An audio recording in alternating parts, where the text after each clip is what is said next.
All right, so this is problem one, part one of the exam two practice, and we're just going to jump right into it. So we want to find the volume of the solid obtained by rotating this region, uh, ordered pairs x comma y, such that x is between 0 and 2, and y is between these two parabolas, one facing up, one facing down.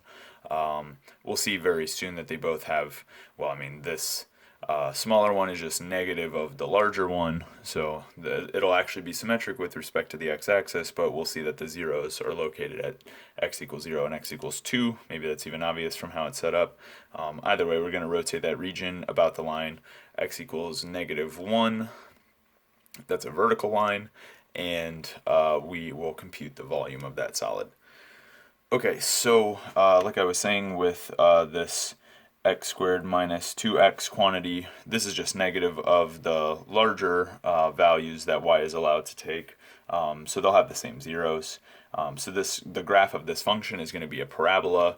The smaller one will be facing up, the larger one will be facing down, so we will have some closed region. And then the other thing about this is that the zeros happen at x equals 0 and x equals 2, because of course we can factor out an x here and we're left with x times x minus 2. So of course, if I wanted to solve for the zeros of this, I would see that it happens at x equals 0 and x equals 2. Okay, great. So I know where this intersects the x-axis, so I can kind of draw a picture. So I know here's one point, here's another point. Okay, my line that I'm going to rotate about ultimately is over here. This is x equals -1. Of course, my y-axis and my x-axis. And so the larger function is a parabola. The graph of it is a parabola facing downwards because it has a negative leading coefficient. So it's going to look something like this. And then this smaller function is just a reflection about the x-axis of this particular function. So that'll be symmetric with respect to the x-axis. And we're going to use this symmetry in a second.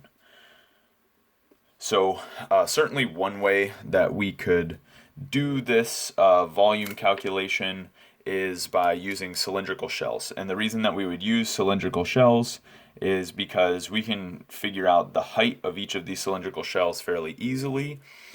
We have functions of x, right? Y is given to us as a function of x. And then we're rotating about a vertical line. So typically in the situation where we have a function of the x variable and we are rotating about a vertical line, this is when we would typically use cylindrical shells, but we can actually get away with something much easier here because we know something about the symmetry of this region. So I've said it several times already that it's symmetric with respect to the x-axis because the larger and the smaller function are just negatives of one another. And the axis of symmetry for each of these parabolas is, of course, the same exact axis. It's x equals 1. And you could find that pretty easily just by, looking at your axis of symmetry equation or by finding where this maximum value is, because we know parabolas are symmetric with respect to their maximum value or their minimum value in the case of the smaller one. So either way, we can see from symmetry that the centroid of this region is going to be located, well, at the intersection of the x-axis and this line x equals 1. So of course that means that the centroid is at 1, 0. Okay, so if we know where the centroid is located, the theorem of Pappus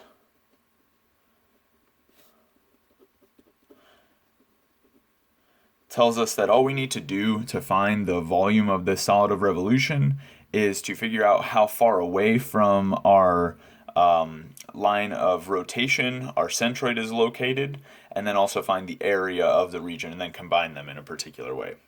So theorem of Pappus tells us that the volume of the solid that we're trying to find the volume of here is just equal to the area of this region times the distance that the centroid travels in rotating about this line. And so here we could just find how far is it away from the line. So since the centroid is located here at 1, 0, right? That's our centroid. We see that it's 2 units away from this line, so we know the distance from the centroid to the line is 2 units. So if you think about it, when it rotates around, this line will be on the circumference of a circle with radius 2, so then we know that the distance is 4 pi. But either way, the volume is just equal to the area times the distance that the centroid travels. And so like I said, in our case, we're going to need to find the area, and then we know that the distance the centroid travels is just 2 pi times that distance from the centroid to the line, which we know is 2 in this case. So in fact, what I could write here is just 4 pi. Okay, and then I need to find the area. So the area, we'll use some symmetry to calculate as well, because of course there's the same amount of area above the x-axis and below the x-axis.